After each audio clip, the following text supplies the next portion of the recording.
So, Dan, I know you've been speaking to senior officials in the Clinton campaign. What exactly was their goal with this speech? And in your view, did she achieve that goal? Well, I think I talked to officials beforehand, but just in listening to her speech, there wasn't a lot of nuance there. It was about as straightforward as Hillary Clinton gets when she gives a speech. She practically hit everybody over the head with what her message was. Donald Trump is intolerant, and he's not the guy you want to be looking at and listening to in your living room every day as President of the United States, never mind the other issues that she has talked about in the past with regard to his personality and temperament. This obviously was much more about tolerance. So did she achieve it? I agree with Jeff Zeleny. It's unclear how much people who hear from themselves some of the things that bother them about what Donald Trump has said, whether Hillary Clinton trying to emphasize that is going to change their mind. I think those few persuadable voters, even those who are on the Republican side of the ledger, are probably going to make up their mind based on what they see and hear from Donald Trump, not being convinced by Hillary Clinton.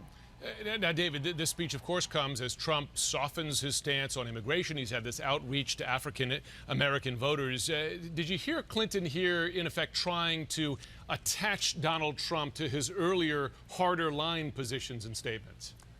Well, there's no doubt that that's what she was trying to do, and not just his positions, but those of people supporting him or working for him, any association. She wants to paint with one big broad brushstroke. There's no doubt about that. She's also just trying to make Donald Trump something other than your typical Republican presidential nominee. She wants to paint him as so far outside the mainstream of American politics that if you are to cast a vote for him, from her point of view, you're really risking something else that is not something we've seen before.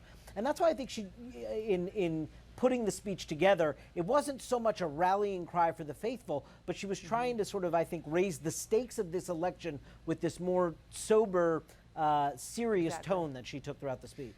Dana, in effect, a similar tack to what Hillary Clinton did weeks ago when she was talking about national security and foreign policy issues, in effect saying these aren't just differences of opinion on national security, these are a real threat to American interests, basically calling him an extremist, right? That's right. That was really playing on fears of Americans. Do you want this guy to be the one in the White House with his finger on the button and controlling, the nuclear weapons arsenal? This speech was a different side of that same coin, I think you can say, in that, do you really want this guy who is not what America is supposed to be, not tolerant? Do you want him to be in that chair? Now, obviously, we've already heard from the Trump campaign, and they're pushing back on the concept of him not being tolerant.